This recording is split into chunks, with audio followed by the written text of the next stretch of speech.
ఒక మాట, పూర్ణ హృదయంతో, పూర్ణ ఆత్మతో, పూర్ణ వివేకంతో, పూర్ణ బలముతో ప్రభుని ప్రేమించాలి. అలాగ ప్రేమించింది మరియా. ఆమె తన కన్నీళ్లను ఆయన పాదాల దగ్గర, తన తల వెంట్రుకలను ఆయన పాదాల దగ్గర,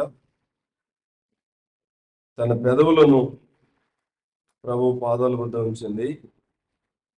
తనకున్న విలువైన జటమాంసి ఆయన పాదాలకు రాసింది. ప్రభుని ఆ చొప్పున ప్రేమించే అనుభవాన్ని మనం కలిగి ఉంటే ప్రభు కనికరిస్తాడు. పితరులను దేవుడు అలా ప్రేమించి వారిని వర్ధల చేశాడు. అయితే వారు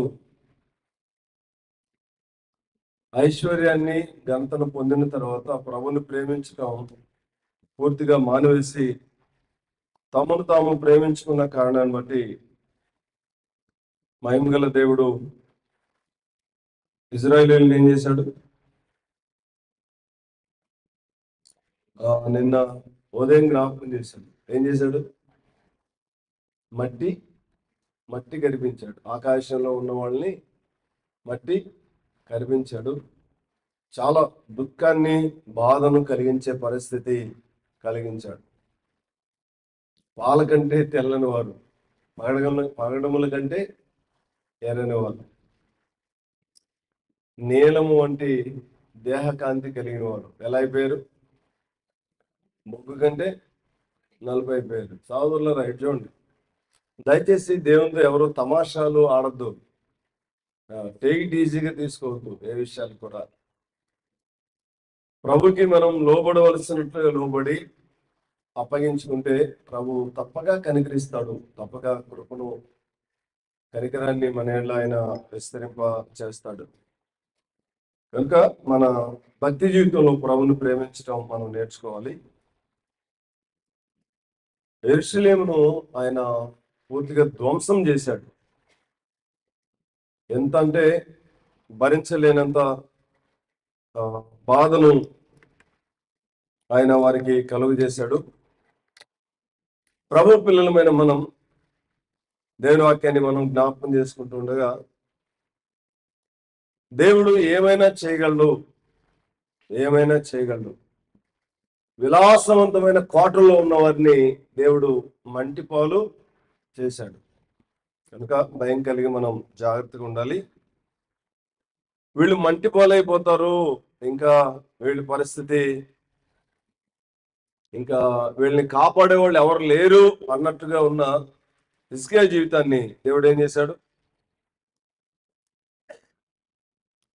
శత్రువు వారిని ఏమి చేయలేకపోయాడు.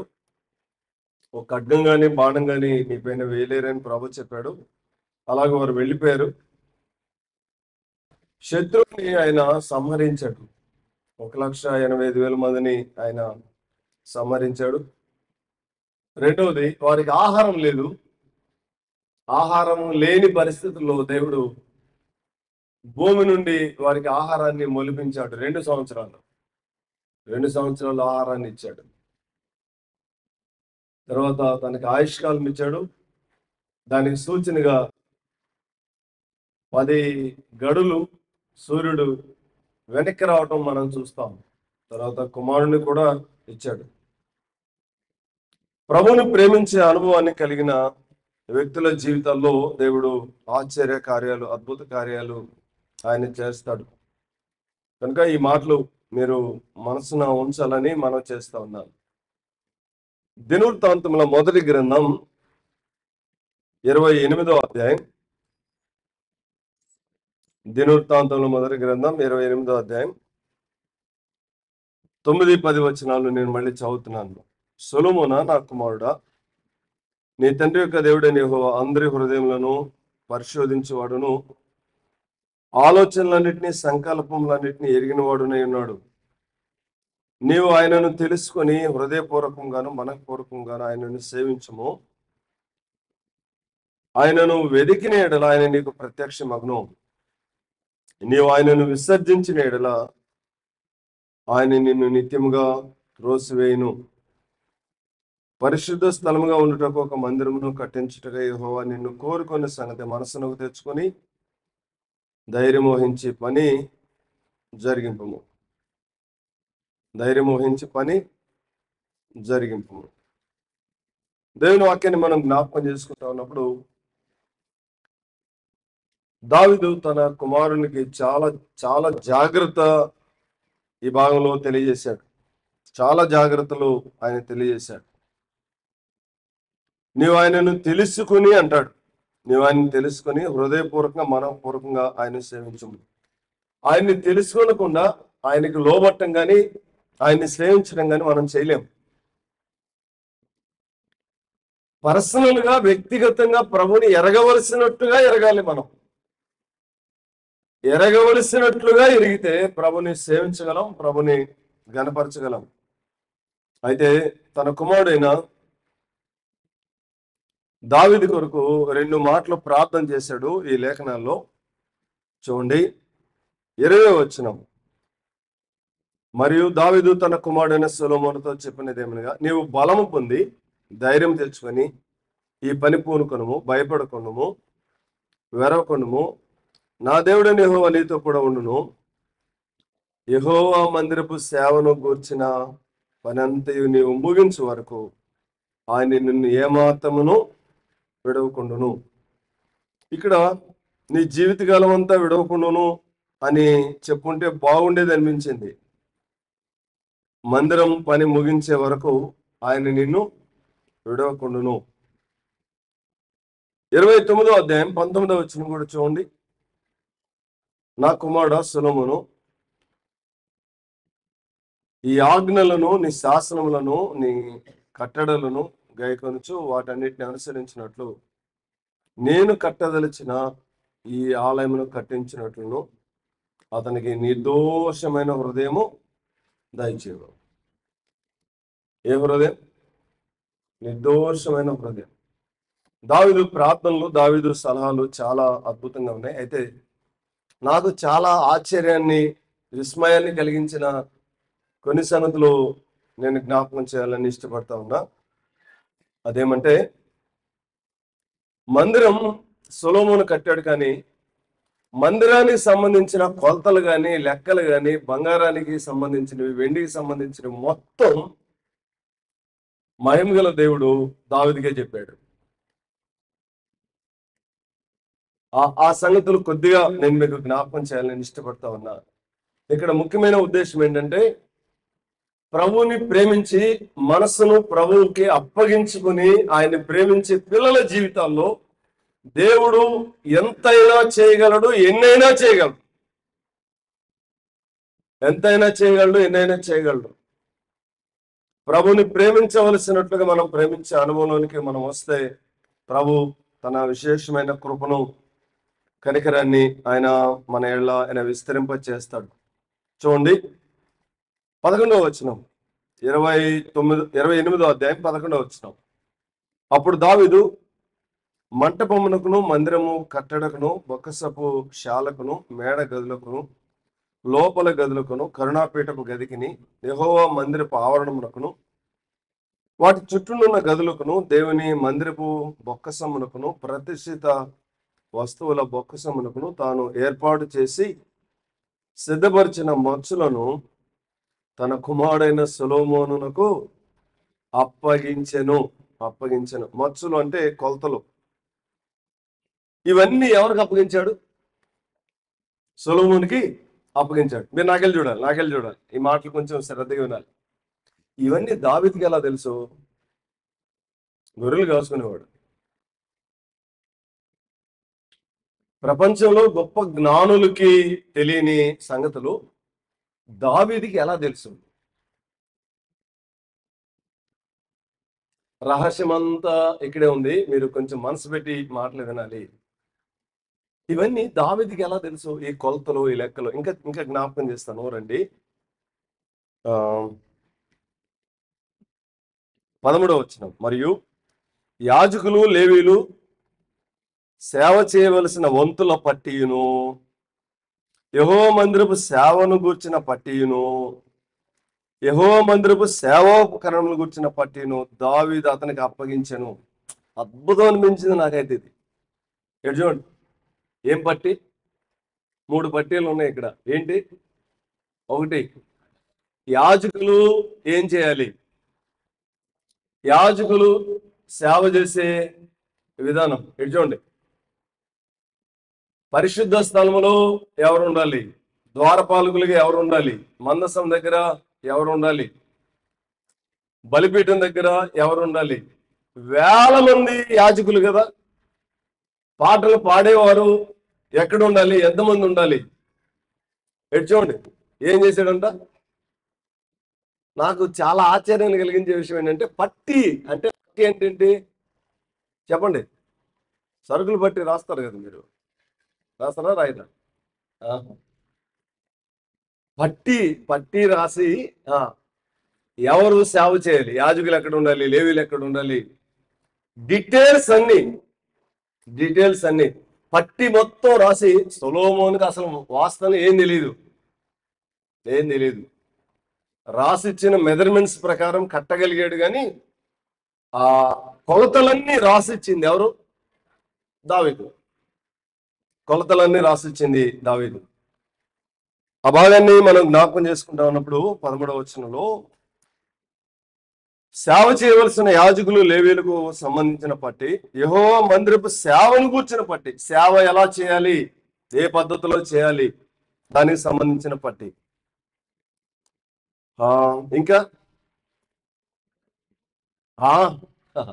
యెహోవా మందిరపు సేవోపకరణములను కూర్చిన పట్టి. నాకు చాలా ఆశ్చర్యం, విస్మయం అనిపించింది ఈ మాటలు చదువుకుంటా ఉన్నప్పుడు. Wow, wonderful. ఇవన్నీ దావీదుకి ఎలా తెలుసు? నేను మీకు జ్ఞాపకం చేస్తాను, రండి. తర్వాత మాట చూడండి, 14వ వచనం.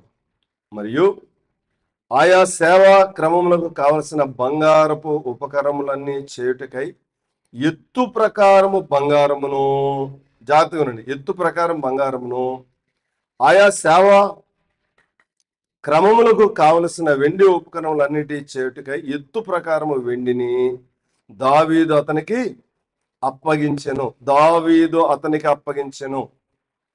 బంగారం ఎంత కావాలో అంత, ఏ వస్తువు చేయటానికి ఎంత కావాలి, ఏ వస్తువు తయారు చేయటానికి ఎంత కావాలి, దాని అంతటిని దావీదు అతనికి అప్పగించాడు. ఇంకా చూడండి, 15వ వచనం.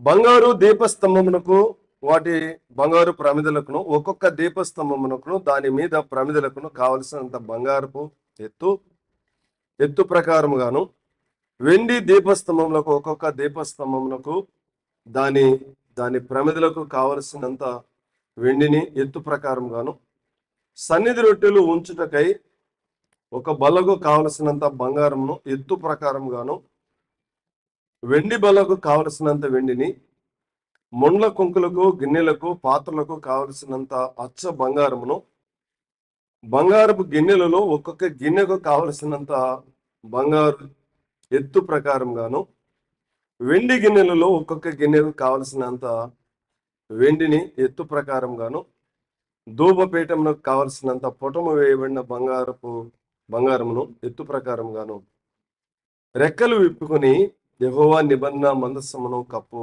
కెరూబుల వాహనముకు మచ్చలకు కావలసినంత బంగారమును అతనికి అప్పగించాను.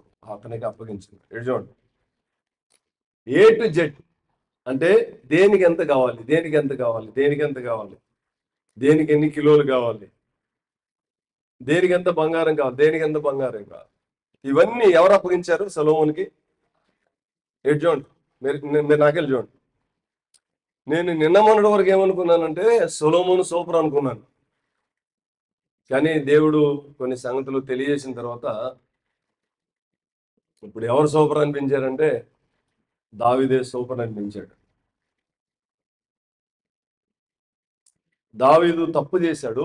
ఆ ఒక్కదాన్ని బట్టి మనం చాలా సార్లు ఇరిటేషన్ గా మాట్లాడుతుంటాం, కానీ కాదు. మహిమగల దేవుణ్ణి ఎంత ప్రేమించాడు అంటే, చూడండి, ముఖ్యమైన విషయాన్ని నేను మీకు జ్ఞాపకం చేస్తున్నా. ఒక వచనంలో, ఆ వచనం నన్ను చాలా ఆశ్చర్యానికి, విస్మయానికి లోను చేసింది. ఆ వచనం ఏంటంటే చూడండి, 19వ వచనం. 19వ వచనం. ఇవన్నీ అప్పగించి యెహోవా హస్తము నా మీదికి వచ్చి ఈ మచ్చుల పనంతయు వ్రాత మూలముగా నాకు నేర్పెను అని సొలొమోనుతో చెప్పాను. ఎడ్జోండి ఎడ్జోండి, వండర్ఫుల్ అన్నమాట. ఎవరు నేర్పారు? యెహోవా హస్తము నా మీదకి వచ్చి నా మీదకి వచ్చి ఎలా నేర్పాడు? వ్రాత మూలంగా నాకు నేర్పాను. అంటే ఇలా చెప్పాలనుకుంటున్నాను. అమ్మమ్మ ఇటు చూడండి, ట్యాకిల్ చూడండి. కుర్చీ వేసుకొని పక్కన కూర్చొని వరుసనే చెప్తా ఉంటాం కదా కదా పెళ్ళిళ్ళకి లేకపోతే ఇంకో కార్యక్రమాలకి వరుసనే అన్ని ఏం చేస్తాం? చెప్తా ఉంటే రాస్తా ఉంటాం, చెప్తా ఉంటే రాస్తా ఉంటాం. ఇటు చూడండి, పరలోకమందున్న దేవుడు దావీదు దగ్గరకు వచ్చి భుజం పైన చేసి ఇప్పుడు నేను చెప్తా రాయి అని అన్ని వరుసను ఏం చేశాడు? చెప్పి వ్రాయించాడు. It's a wonderful. ఎంత అద్భుతం అనిపించిందంటే నాకు చాలా అద్భుతం అనిపించింది. భుజం మీద ఆయన ఉంది కదా, నా పైన చెయ్యి వేసి యెహోవా హస్తము నా మీదకి వచ్చాయి, నా పైన చెయ్యి వేసి ఏం చేశాడు చెప్పండి? మొత్తం డీటెయిల్డ్ గా ఎవరెవరు ఎక్కడ ఉండాలి, ఎవరెవరు ఎక్కడ ఉండాలి, ఎవరెవరు ఎక్కడ ఉండాలి, ఏ పని చేయాలి, ఏ వస్తువులు ఎంత ఉండాలి, ఏ వస్తువులు ఎంత ఉండాలి, మొత్తం అంతా డేటా మొత్తం రాయించాడు. డేటా మొత్తం రాయించాడు. సహోదరులారా, పరలోకమందున్న దేవుని చేత వ్రాసిన డేటా కనుక దావీదు వెళ్ళిపోయాడు, చాలా మంది రాజులు వెళ్ళిపోయారు. దావీదు నియమించిన పద్ధతి ప్రకారం సేవకులను, గాయకులను, యాజకులను, లేవీలను ఏర్పాటు చేసి సేవ జరిగించారు. తర్వాత వచ్చిన రాజులు కూడా. పద్ధతి అంతా ఎవరిది? దావీదుది. నిజంగా దావీదా? దేవుంది. అయితే అద్భుతమైన విషయం ఏంటంటే దేవునితో కూర్చొని అలాగూ రాసి ఈ ప్రపంచానికి చేయవలసిన సేవను అప్పగించి వెళ్ళిపోవాలి మనం. దేవుడు కోరుకునేది అది. దేవుడు కోరుకునేది అది. ప్రభువుని ప్రేమించకుండా ప్రభువు పక్కన కూర్చొని భుజం పైన చేయి వేసి రాయిస్తాడా? చెప్పండి, మీకు అర్థం కావాలా? రాయిస్తాడా? రాయించాడు. ఎలా రాయించాడు? పక్కన కూర్చొని నేను అనుకున్నాను ఇలా ఇద్దరు కుర్చీలు కూర్చొని వరుసనే ఆయన చెప్తా ఉంటే ఈయన రాస్తా ఉన్నాడు. దేనికి ఎంత ఎత్తు కావాలి ఈయనకి మాత్రం ఏం తెలుసు? దావీదుకి ఏం తెలుసు? మీరు చెప్పండి, దావీదుకి ఏం తెలుసా? హర్రచో అనుకోవడం తెలుసు, గొర్రెలు కాయటంలో ఎక్స్పర్ట్ ఈయన కదా. మందిర సంబంధమైనవి ఇవన్నీ చేయటం దావీదుకి చేత కాదు. సహోదరులారా, నీకు చేత కాదు, నాకు చేత కాదు. ఎడ్జోండి మీరు నిద్రపోవద్దు. నేను ఇంత గట్టిగా అరుస్తుంటే మీరు ఎట్లా నిద్రపోతున్నారు? దయచేసి ఈ మాటలు వినండి. పరలోకమందున దేవుని చేత కూడా మనం ఇలాగ బోధించబడి మనకి ఇవ్వబడిన పరిచర్య మనం చేయాలి. మనకి ఇవ్వబడిన పరిచర్య మనం అలా చేస్తా ఉన్నప్పుడు గొప్ప సంతోషం ఉంటుంది, గొప్ప ఆనందం ఉంటుంది, నెమ్మది ఉంటుంది. అంతేకాదు దేవుని ఎదుటికి ధైర్యంగా వెళ్ళగలవు, ప్రభు ఎదుట ధైర్యంగా నిలబడగలవు. ప్రభువా, నువ్వు అప్పగించిన పని నేను సంపూర్ణంగా చేశాను అని చెప్పగలవు. ఈ లేఖనంలో ఈ సంగతులన్నింటినీ దేవుడు వరుసనే ఎవరికి చెప్పాడు? ఎలా చెప్పాడు చెప్పండి? నేను చెప్పానుగా, భుజం మీద చెయ్యి వేసి వరుసనే చెప్తూ ఉంటే దావీదు అన్నిటినీ వ్రాసాడు. వ్రాసిన వాటిని ఎవరికి అప్పగించాడు? సొలొమోనుకి అప్పగించాడు. సొలొమోను జస్ట్ ఇంకో మాట అడుగుతున్నా మిమ్మల్ని, మీరు చెప్పండి. సొలొమోనుకి విస్తారమైన జ్ఞానాన్ని ఇవ్వడానికి ముఖ్యమైన ఉద్దేశం ఏంటంటే మందిరం కట్టడానికి, పరిపాలన చేయడానికి కాదు. నాకు అర్థమైంది, పరిపాలన కూడా చేయొచ్చు, అద్భుతమైన పరిపాలన చేశాడు, కానీ మందిరం కట్టడానికే. మందిరం కట్టడానికి మందిరం కట్టడానికి మందిరం కట్టడానికే అంత జ్ఞానం అవసరమైంది. ఆత్మ సంబంధమైన దేవుని మందిరం కట్టడానికి మనకు కూడా దేవుని జ్ఞానం కావాలి, దైవికమైన నడిపింపు కావాలి. అయితే ప్రభు తన ఆత్మ ద్వారా మనల్ని నడిపిస్తాడు. దేవుని వాక్యాన్ని మనం జ్ఞాపకం చేసుకుంటున్నప్పుడు ఈ లేఖనంలో చాలా చాలా ఎక్కువగా ప్రభుని ప్రేమించాడు, ప్రభుని గణపరిచాడు. మరొక వచనం నేను మీకు జ్ఞాపకం చేస్తాను. 29వ అధ్యాయం 2వ వచనం చూడండి. 29:2. నేను బహుగా ప్రయాసపడి నా దేవుని మందిరమునకు కావలసిన బంగారపు పనికి బంగారమును, వెండి పనికి వెండిని. నేను చదువుతా ఉన్నాను, మీరు ఎన్నో ఉన్నాయి అక్కడ. మొత్తం దయచేసి మీరు వాటిని కౌంట్ చేయాలని మనం చేస్తా ఉన్నాం. బంగారు పనికి బంగారమును, వెండి పనికి వెండిని, ఇత్తడి పనికి ఇత్తడిని, ఇనుము పనికి ఇనుమును, కర్ర పనికి కర్రలను, గోమేదకపు రాళ్లను, చెక్కుడు రాళ్లను, వింతైన వర్ణములు గల పలు విధమైన రాళ్లను, మిక్కిలి వెలగల నానావిధ రత్నములను, తెల్ల చలువరాయిని విశేషముగా సంపాదించి. ఎన్ని ఉన్నాయి చెప్పండి, ఎన్ని ఉన్నాయి? మా ప్రేమించడం అంటే ఇది. ఎన్ని ఇచ్చాడు దేవునికి? 10. ఏమంటాడు అక్కడ ప్రారంభంలో? నేను బహుగా ప్రయాసపడి నా దేవునికి నేను ఇచ్చినవి. నేను బహుగా ప్రయాసపడి నా దేవునికి నేను ఇచ్చినవి.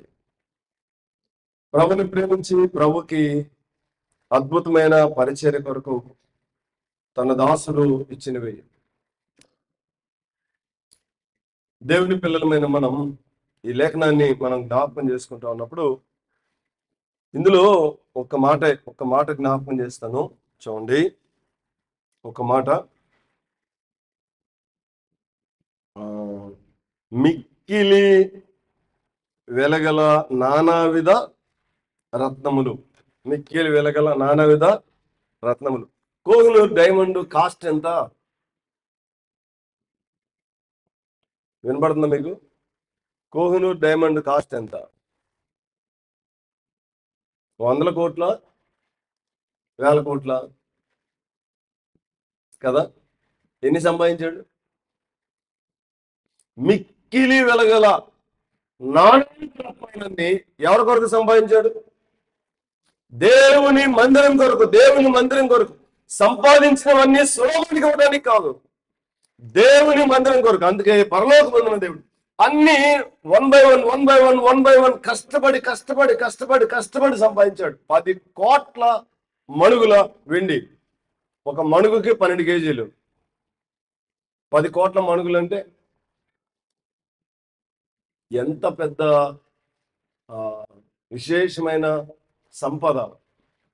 మందిరం కొరకే, దేవుని మందిరం కొరకు, దేవుని మందిరం కొరకు మనం పోషించబడటానికి, మన అవసరతల కొరకు దేవుడు ఏదైనా చేస్తాడు, ఏమైనా ఇస్తాడు. కానీ దేవుని మందిరం కొరకు, దేవుని మందిరం కొరకు, దేవుని పని కొరకు, దేవుని మహిమ గల పరిచర్య కొరకు మనల్ని మనం అప్పగించుకొని దేవుని మహిమ కొరకు జీవించగలిగితే దేవుడు ఆశ్చర్య కార్యాలు చేస్తాడు, అద్భుత కార్యాలు చేస్తాడు, బలమైన కార్యాలు చేస్తాడు.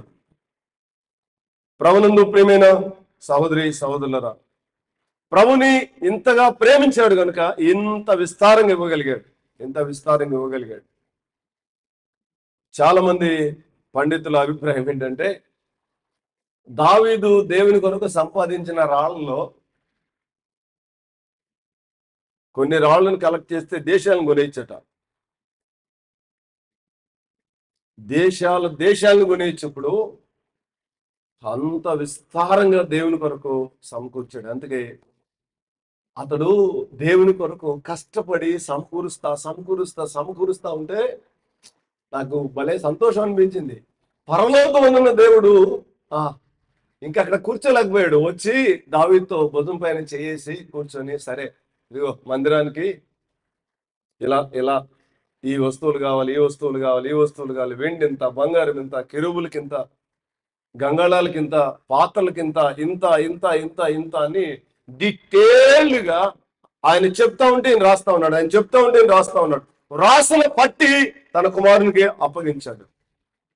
ప్రభు పిల్లలమైన మనం మన విశ్వాస జీవితాన్ని ఆలోచన చేస్తూ ఉన్నప్పుడు ప్రభువుని ఎంత ఎక్కువగా ప్రేమిస్తే అంత ఎక్కువగా దేవుని సన్నిధిని నువ్వు అనుభవిస్తావు. ఎంత విస్తారంగా ప్రభుని ప్రేమిస్తే అంత విస్తారంగా ప్రభు కార్యాలను నువ్వు చూడగలవు.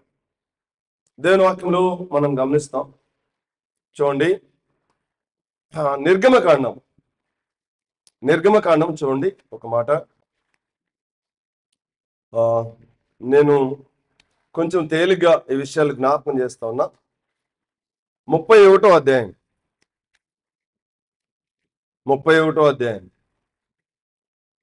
1 నుండి 5 వచనాలు చదువుతున్నాను.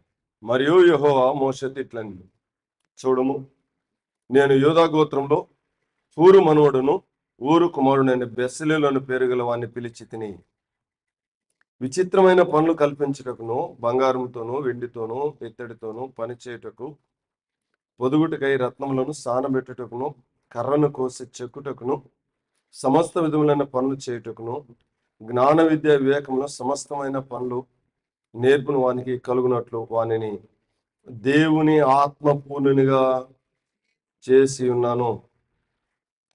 ఎలా చేశాడు? చూడండి, అన్నీ ఉండొచ్చు, కానీ అద్భుతంగా పని చేయటానికి ఏం కావాలి? దేవుని ఆత్మతో నింపబడిన అనుభవానికి నేను రావాలి. దైవాత్మతో నింపబడిన అనుభవానికి మనం వచ్చినప్పుడు ప్రభు కనికరిస్తాడు. లేఖనంలో మనం జ్ఞాపకం చేసుకునే మరొక మాట ఏమంటే, దేవుని ఆత్మ చేత వారిని నింపాడు. సేమ్ ఇక్కడ కూడా మోషేకి చెప్పాడు, ఇది ఎంత ఉండాలి, ఇది ఎంత ఉండాలి, ఇది ఎంత ఉండాలి. ప్రత్యక్షపు గుడారంలో ఏ పాత్రలు ఎంత ఉండాలి, దీపస్తంభం ఎంత ఉండాలి, సన్నిధి రొట్టెల బల్ల ఎంత ఉండాలి, మందసం ఎలా ఉండాలి, కెరూబులు ఎలా ఉండాలి, డీటెయిల్గా అన్ని చెప్పాడు. అన్ని చెప్పి చూపించాడు. అయితే ఆ పని చేయటానికి బెసలేలును మహిమగల దేవుడు కోరుకున్నాడు. ఆత్మ పూర్ణునిగా మహిమగల దేవుడు చేశాడు. సహోదరులారా, జీవగల దేవుని పని చేయటానికి మనం ఆత్మ పూర్ణులం కావాలి. ఆత్మ పూర్ణులమైతే అద్భుత కార్యాలు, ఆశ్చర్య కార్యాలను దేవుడు మన ద్వారా జరిగిస్తాడు. ఆత్మ పూర్ణులమై దేవుని పరిచర్య మనం చేయాలి. పని ఎలా చేయాలో, పరిచర్య ఎలా చేయాలో మనకు ఎవరికి తెలియదు. అయితే ప్రభు తన ఆత్మ చేత నింపి పరిచర్య జరిగిస్తుండగా దేవుడు ఆ పనిని, ఆ పరిచర్యను ఆయన వర్ధెల్ల చేస్తాడు. నిర్గమకాండం 33:20-23 చూడండి. 33:20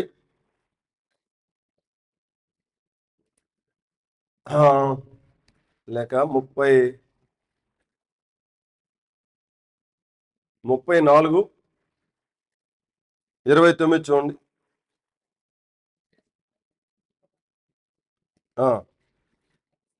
మోషే సీనాయి కొండ దిగుచుండగా శాసనముగల పలకలు, ఆ 2 పలకలు మోషే చేతిలో ఉండెను. అతడు కొండ దిగుచుండగా ఆయన అతనితో మాట్లాడుచున్నప్పుడు తన ముఖ చర్మం ప్రకాశించిన సంగతి మోషేకు తెలిసి ఉండలేదు. అహరోను ఇజ్రాయేలులందరూ మోషేను చూచినప్పుడు అతని ముఖ చర్మం ప్రకాశించెను గనుక వారు అతన్ని సమీపింప వెరచరి భయపడ్డారు. ప్రభుతో కూడా ఉన్నప్పుడు ప్రభు సన్నిధిని అనుభవిస్తూ ఉన్నప్పుడు ఎంత ప్రకాశమానంగా మోషే ముఖం మారిపోయింది అంటే, చాలా ప్రకాశమానంగా మోషే ముఖం మార్చబడింది. దేవుని పిల్లలమైన మనం మన విశ్వాస జీవితంలో కూడా ఒక అసాధారణమైన జీవితాన్ని మనం జీవించాలి అంటే దేవుని వాక్యంలో మనం జ్ఞాపకం చేసుకుంటా ఉన్నప్పుడు మోషే దేవునితో మాట్లాడటానికి వెళ్ళాడు. మాట్లాడుతున్నాడు 40 దినాలు అయిపోయిన తర్వాత మోషేతో ప్రభు అన్నాడు, నీ ప్రజలు చెడిపోయారు, వెళ్ళాను. తాను తీరా వచ్చి చూస్తే వాళ్ళు ఒక బుల్లెద్దును తయారు చేసి దాని చుట్టూ ఎగురుతూ ఉండటం చూసి తట్టుకోలేకపోయాడు. ఆ పలకలు పగలగొట్టాడు. పగలగొట్టిన పలకల్ని మెత్తగా నూరి నీళ్ళలో కలిపి వాళ్ళ చేత తాగించాడు. దేవుని వాక్యాన్ని మనం జ్ఞాపకం చేసుకుంటా ఉన్నప్పుడు ప్రభువుతో కూడా ఉన్న మోషే ఎంత ప్రజల విషయమే ఎంత వేదన కలిగిన వానిగా ఉన్నాడో, ఎంత దుఃఖాన్ని కలిగిన వానిగా ఉన్నాడో. ప్రభువుతో ఉన్నప్పుడు ప్రపంచాన్ని శాసించగలిగేటట్లుగా వారిని ఆయన నడిపించాడు. దేవుని పిల్లలమైన మనం మన జీవితాల్లో అత్యంత ముఖ్యమైనది ఏంటంటే ప్రభువుతో కూడా ఉండటం. ప్రభువుతో కూడా ఉండే ఆ దివ్యమైన అనుభవాన్ని నీవు నేను కలిగి ఉన్నప్పుడు మనలో చాలా మందికి ఉండాలని ఉంది, కానీ ఆయన ఉంచట్లేదు. చూడండి, మీకు ఒక మాట నేను జ్ఞాపకం చేస్తాను. నా అనుభవం నుండి చాలా ఎక్కువ ప్రార్థన చేయాలని ఉంది. ప్రార్థన చేయడానికి వెళ్తాం, మోకరిస్తాం, ప్రార్థన రాదు. ఆత్మదేవుడు మనల్ని నడిపించడు. ఎందుకు నడిపించడు అంటే దేవునికి అయిష్టమైనవి మన బ్రతుకుల్లో ఉన్నాయి.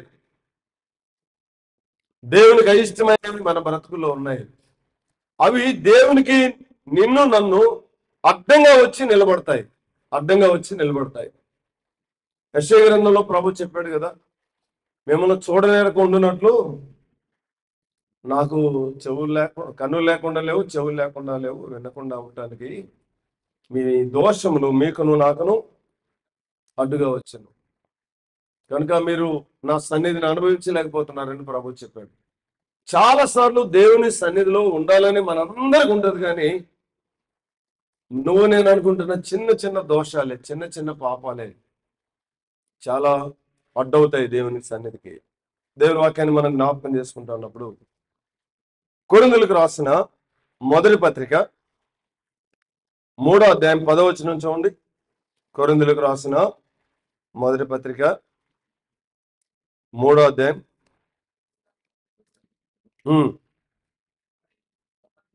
దేవుడు నాకు అనుగ్రహించిన కృప చొప్పున నేర్పైన శిల్పకారుని వలె పునాది వేసేతిని, మరి ఒకడు దాని మీద కట్టుచున్నాడు.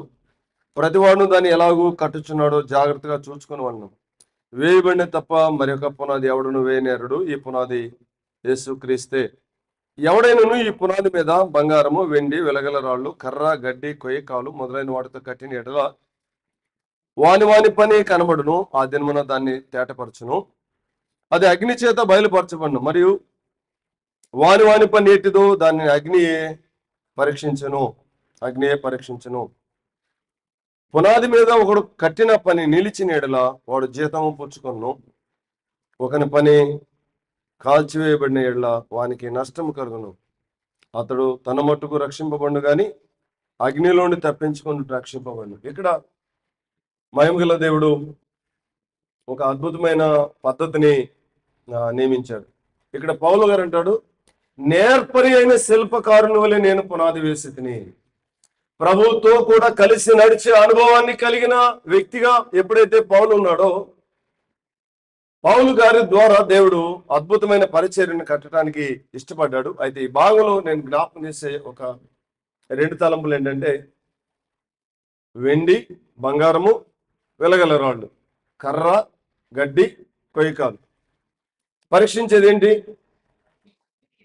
అగ్ని పరీక్షిస్తుంది. అగ్ని పరీక్షించినప్పుడు ఏది నిలబడుతుంది చెప్పండి? 10,000 పెడితే ఒక వామేయచ్చు గడ్డి. 10,000 పెడితే బంగారం చేతిలో పట్టుకుంటే కనపడదు. కనపడే పరిచర్య, కనపడని పరిచర్య.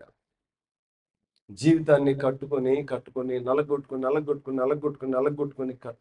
పరిచర్య మన జీవితంలో మనం చేయగలిగితే దాన్ని బంగారంతో పోల్చాడు ప్రభు. దేవుని వాక్యాన్ని మనం జ్ఞాపకం చేసుకుంటా ఉన్నప్పుడు మహిమగల దేవుని సన్నిధిలో విశ్వాసంగా కొనసాగుతున్న మన విశ్వాస జీవితంలో ప్రభుకి ఇష్టమైన పరిచర్య చేయగలిగితే, ఒకటి, పరిచర్యలు రెండు రకాలుగా ఉంటాయి. ఒకటి, దేవునికి మాత్రమే కనబడే పరిచర్య, దాన్ని మనుషులు అంత లెక్క చేయరు, అంత పట్టించుకోరు, కొన్నిసార్లు గనపరుస్తారు. కానీ మరొక పరిచర్య ఉంది, అది దేవుడు దృష్టించడు, మనుషులు ఎదుట చాలా అద్భుతంగా ఉంటుంది. ఆ పరిచర్య చాలా అద్భుతంగా ఉంటుంది, చాలా అద్భుతంగా ఉంటుంది, చాలా అద్భుతంగా ఉంటుంది. దైవ చిత్తానుసారంగా మనం పని చేయగలిగితే బాగుంటుంది. దైవ చిత్తానుసారంగా మనం పని చేయగలిగితే బాగుంటుంది. ముంబైలో ఉన్నప్పుడు దేవదాసులు భగత్ సింగ్ గారు దరిదాపుగా ఒక 2-3 రోజులు ఆహారం లేదు ఆయనకి. ఆయన వెళ్ళి పత్రికలు పంచుతా ఉన్నాడు, పరిచర్య చేస్తా ఉన్నాడు. ఒక రోజు అలసిపోయి రాత్రి వచ్చి పడుకున్నాడు. ప్రభు అన్నాడు, అదిగో రైలు పట్టాల మీదకి ఒకటి వెళ్తున్నాడు, నువ్వు వెళ్ళి అతనికి నా వాక్యం చెప్పు అని. ఈయన అన్నాడట, ప్రభు అస్సలు ఓపిక లేదు, భోజనం చేసి రోజులు అవుతుంది, నేను వెళ్ళలేనయ్యా అంటే, ప్రభు అన్నాడు, నిన్ను ఎవడు వెళ్ళమన్నాడు ఈ పని చేయడానికి? నిన్ను ఎవడెళ్ళమన్నాడు? నేను వెళ్ళమన్నానా? నిన్ను కాదు కదా, నీ అంతటి నువ్వే వెళ్ళావు. ఇప్పుడు నేను వెళ్ళమన్నాను ఈ పని చేయంటే. ఇంకా ఆయన జీవితంలో టర్నింగ్ పాయింట్ అదే. ఆయన జీవితం అత్యధికంగా మార్పు చెందటానికి కారణం అదే. అక్కడ జరిగిన విషయం ఏంటంటే, తాను లేచి వెళ్ళాడు, అతడు మాట వింటలేదు. వెంట వెళ్ళిన వ్యక్తి మాట వింటలేదు. మాట వినకపోతా ఉంటే వెళ్ళి, సరే నేను చెప్పిన మాట వినయ్యా, తర్వాత చనిపోదు అని దేవుని వాక్యం చెప్తే ప్రభు అతన్ని దర్శించాడు. అతడు ఇంటికి వచ్చాడు, మోకరించాడు, తీర్మానం చేశాడు, ప్రభు నమ్ముకొని బైబిల్ తీసుకొని ఆయన నుండి వెళ్ళిపోయాడు. ఇంకా ఈయన నిద్రపోలా, ప్రభువా ఇలాంటి పరిచర్య ఇంకా నేను చేయాలి, ఇలాంటి పరిచర్య చేయడానికి కావలసిన కృప నాకు ఇవ్వయ్యా అని దేవుని పాదాల మీద పడి అంగలార్చడం ప్రారంభించాడు. దైవ చిత్తానుసారంగా పరిచర్య చేయటం ప్రారంభించాడు. అద్భుతమైన పరిచర్య తాను చేయగలిగాడు. చాలా సార్లు మన జీవితాల్లో కర్ర గడ్డి కొయ్యకాలు వంటి పరిచర్య చేస్తున్నామేమని అనిపిస్తా ఉంది. అప్పగించుకుని దైవ చిత్తానుసారమైన పరిచర్య. మేము ఒకసారి కృష్ణా జిల్లాలో సువార్త పరిచర్యకి వెళ్ళాలి. ఆ టైంలో ఎలక్షన్ జరుగుతూ ఉంటే ఎలక్షన్కి ముందే వాళ్ళకున్న ప్రోటోకాల్ పద్ధతిని బట్టి మమ్మల్ని అనుమతించలేదు. సరే, ఎలక్షన్ అయిపోయిన తర్వాత పెడదామని పెట్టాం. డేట్లు పెట్టుకుంటే అవి కూడా కౌంటింగ్ డేట్స్ కొంచెం మళ్ళీ వెనక్కి వచ్చినాయి. మళ్ళీ డేట్లు మార్చాం. చాలా కష్టం అనిపిస్తూ ఉంది. 12 మండలాల్లో సువార్త ప్రకటించాలి. చాలా డేట్లు మారాయి. అప్పటికే మేము బాగా ప్రార్థన చేస్తూ ఉన్నాం.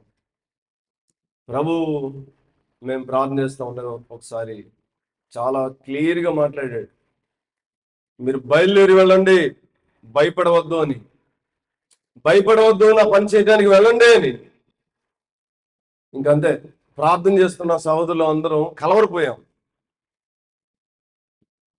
ఇంకా భయపడి అనుకున్న డేట్, వాస్తవంగా ఆ డేట్ కూడా మారుద్దాం అనుకున్నాం. ఇంకా బయలుదేరి వెళ్ళాము. వెళితే అప్పటి వరకు పోలీస్ పర్మిషన్స్ ఇచ్చేవాళ్ళు అందరూ ఉన్నారు. ఇంకా ఈ గవర్నమెంట్ చేంజ్ అయిన తర్వాత పోలీస్ పర్మిషన్ ఇచ్చేవాళ్ళు లేరు. అందరినీ టక మార్చి పడేశారు. ఇంకా ఏం చేయాలి ప్రభా అని వెళ్తే, సహోదరులారా ఆశ్చర్యం చెప్తున్నా, అన్ని క్యాంపులైనా ఎవరైనా ఎక్కడైనా కొద్దిగా మాట్లాడారు, కానీ 12 మండలాల్లో సువార్త ప్రకటిస్తూ ఉన్నప్పుడు ఒక్కరు కూడా లేదు. దేవాక్యం ఉంది, ఒక కుక్క కూడా తమ నాలుగును ఆడించలేదండి. కృష్ణా జిల్లాలో పరిచర్య చాలా అద్భుతంగా జరిగింది. అనేకులు ప్రభునందు విశ్వాసం ఉంచారు. చాలా ఆశ్చర్య కార్యాలు జరిగించాడు. కూడికి అయిపోయిన తర్వాత సహోదరులం కలిసి ఆ, చాలా విచారపడ్డాం. అయ్యో, ఈ పనిని మనం నిర్లక్ష్యం చేస్తుంటే ఎంత నష్టపోయి ఉండేవాళ్ళమని. చాలా గొప్ప సంతోషం ఇచ్చాడు, చాలా గొప్ప ఆనందాన్ని ఇచ్చాడు ప్రభు. దేవుని పనిని దేవుని పద్ధతిలో మనం చేయగలిగితే, అంటే దేవుని సన్నిధిలో ప్రార్థించి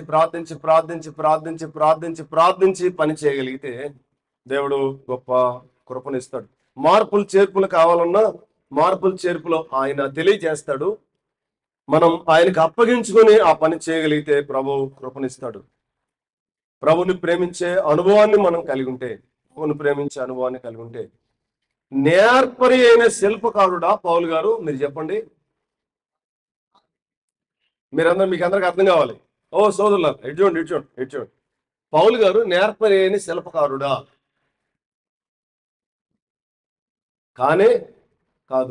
కానీ అలా చేసింది ఎవరు? మహిమగల దేవుని పని కొరకై దేవుడు ఎలాంటి బలహీనులైనా, అంటాడు కదా, వెర్రివారిని, నీచులను, అసహ్యులను తన మహిమగల పరిచర్య కొరకు దేవుడు ఏర్పాటు చేసుకున్నాడు. అప్పగించుకుని దేవుని ప్రేమిస్తూ ఆయన పరిచర్య చేయటం అనేది ముఖ్యమైంది. అప్పగించుకుని ప్రభుని ప్రేమిస్తూ ప్రభు పరిచర్య చేయటం ముఖ్యమైంది. దేవుని వాక్యంలో మరొక మాట నేను మీకు జ్ఞాపకం చేస్తాను. దానియేలు గ్రంథం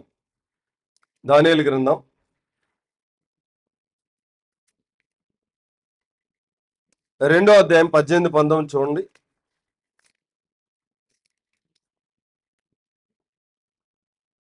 తానును తన స్నేహితులను బబులోనులో తక్కిన జ్ఞానులతో కూడా నశింపకుండానట్లు కల యొక్క మర్మం విషయంలో పరలోకమందున దేవుని వల్ల కటాక్షం పొందు నిమిత్తమై ఆయనను వేడుకొనుడని వారిని హెచ్చరించను. అంతటా రాత్రి యందు దర్శనము చేత ఆ మర్మము దానియేలునకు బయలుపరచబడిన గనుక దానియేలు పరలోకమందున దేవుని స్తుతించెను.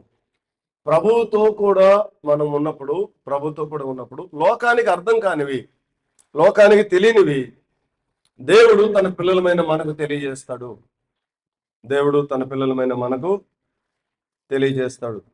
ఒకరోజు మేము ప్రార్థనలో ఉంటే మా తమ్ముడు స్క్రీన్ ప్రింటింగ్ వేస్తా ఉన్నాడు. చిన్న విషయం చెప్తున్నా, పెద్ద గొప్ప సంగతి ఏం కాదు, చిన్న విషయం.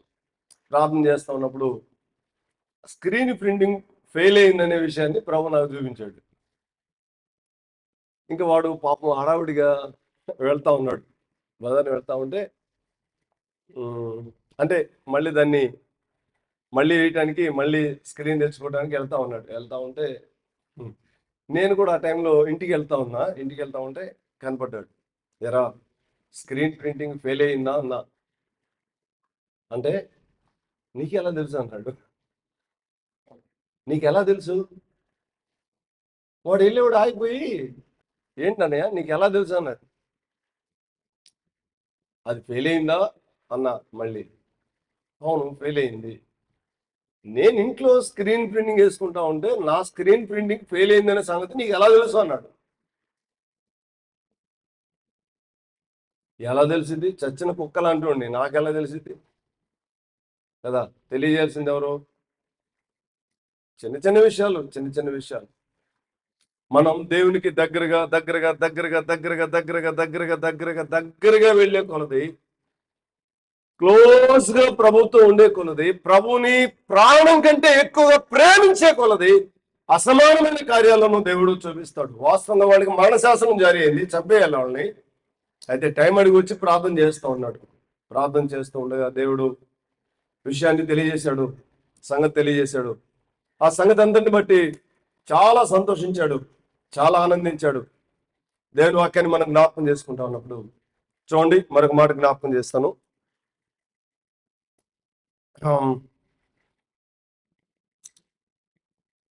అదే అధ్యాయంలో 46వ వచనం. అంతటా రాజుకు నెబుకద్నెజరు దానియేలుకు సాష్టాంగ నమస్కారము చేసి అతన్ని పూజించి నైవేద్య ధూపములు అతనికి సమర్పింప ఆజ్ఞాపించను. ఎలా సాధ్యం ఇది? ప్రభునందు ప్రియమైన సహోదరి సహోదరులారా, మెడపైన కత్తి పెట్టి చంపాలనుకున్నవాడు ఎక్కడికి వచ్చాడు ఇప్పుడు? చెప్పండి. పాదాల దగ్గరికి వచ్చాడు. మీరు అంగీకరించండి, అంగీకరించకపోండి, ఇక్కడ ఎక్స్ట్రీమ్ అనుకోండి. నేను ఒక మాట చెప్పాలనుకుంటున్నాను. ఏమంటే, నెబుకద్నెజరు రక్షించబడటానికి కారణమే దానియేలు. దానియేలు ప్రార్థన మూర్ఖుడు నిరంకుశుడైన నెబుకద్నెజరుని ప్రభు పాదాల దగ్గరికి నడిపించింది. ఏం తొందరగా మారేవాడు కాదు, దేవుడే ఆశ్చర్య కార్యాలు చేశాడు. కానీ దానికి వాడబడిన సాధనం మాత్రం దానియేలు. పరలోకమందున్న దేవుడు ఎంత గొప్ప కార్యం! తనకు సమీపంగా జీవించే ప్రజల కొరకు దేవుడు ఏమైనా చేస్తాడు, ఎంతైనా చేస్తాడు, ఎన్ని కార్యాలైనా చేస్తాడు. దేవుడు అప్పగించిన పనిని నువ్వు చేస్తూ ఉన్నప్పుడు, దేవుడు అప్పగించిన పనిని నువ్వు చేస్తూ ఉన్నప్పుడు, రాత్రి కూడా సహోదరులతో నేను ఒక మాట మాట్లాడాను. ఒక్క మాట జ్ఞాపకం చేస్తాను, ఆ మాట చూడండి, అది నాకు ఇష్టమైంది. యోహాను సువార్తలో మనం నిన్న జ్ఞాపకం చేసుకున్న పాఠమే. యోహాను సువార్త 21వ అధ్యాయం 3వ వచనం. సీమోను పేతురు, నేను చేపలు పట్టబోదునని వారితో అనగా, వారు, మేము నీతో కూడా వచ్చేదమండి. వారు వెళ్ళి దోణి ఎక్కిరి, కానీ ఆ రాత్రి ఏమీ పట్టలేదు. ఆ రాత్రి ఏమీ పట్టలేదు. సహోదరుడా, దేవుడు నీకు అప్పగించిన పని నువ్వు చేస్తా ఉంటే ఎంత కాలమైనా చెయ్యి. ఆ పని ఎన్ని సంవత్సరాలైనా చెయ్యి. ఓడిపోతావు. దేవుడు నీకు అప్పగించిన పనిలోనికి నువ్వు వెళ్తే ఓడిపోతావు, నష్టపోతావు. వీళ్ళేమైనా చేపలు పట్టడం చేతగాని వాళ్ళ? చెప్పండి. మేధావులు కదా, అగ్రగణ్యులు చేపలు పట్టడంలో గొప్ప నేర్పర్లు, ఒక్క చేప కూడా పడలేదు. దేవుడు నీకు అప్పగించిన పనిని నువ్వు చేయడానికి ముందుకెళ్తే రాత్రే సహోదరుడు ఆ వాక్యం అందించిన తర్వాత కాన్ఫరెన్స్ లో సహోదరుడు నాతో ఫోన్ చేసి ఏడుస్తూ మాట్లాడాడు. అన్న, నేను ఏ పని చేసినా 2 నెలల కంటే ఎక్కువ చేయలేకపోతున్నాను. పాపం రెండు స్థలాల్లో కంపౌండర్గా వెళ్ళాడు. 2 స్థలాల్లో. మొన్న ఏం జరిగిందంటే, చాలా మంచోడు, చాలా మంచి ఆత్మీయుడు, నంబర్ వన్ అంటే నంబర్ 1 అలాంటి యోగ్యుడైన సహోదరుడు పొరపాటున ఒక ఇంజక్షన్ చేయబోయి ఇంకో ఇంజక్షన్ చేశాడంటే వాళ్ళకి రియాక్షన్ అయింది. దేవుని కనికరాన్ని బట్టి ఏం కాలేదు. వాళ్ళన్నారు, ఇంకా నువ్వు హాస్పిటల్కి రావద్దు, నువ్వు వైద్యం చేయడానికి నువ్వు పనికిరావు అన్నారట.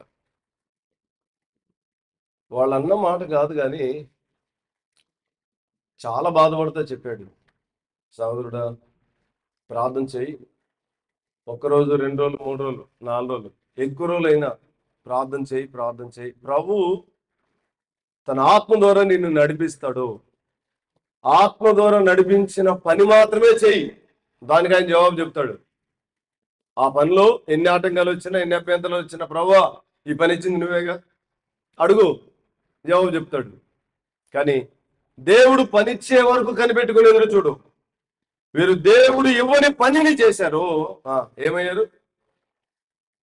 దేవుడు నీకు ఇవ్వని పనిని నువ్వు చేస్తూ ఉన్నంత కాలం, నేను చెప్పాను కదా, నీ మనసు తిరిగిన తర్వాత, మనసు ఏం కాలేదు, ఎడ్చోండి ఏం కాలేదు, తిరగాల్సినట్టు తిరగలేదు కనుక చేపలు పట్టడానికి వెళ్ళాడు.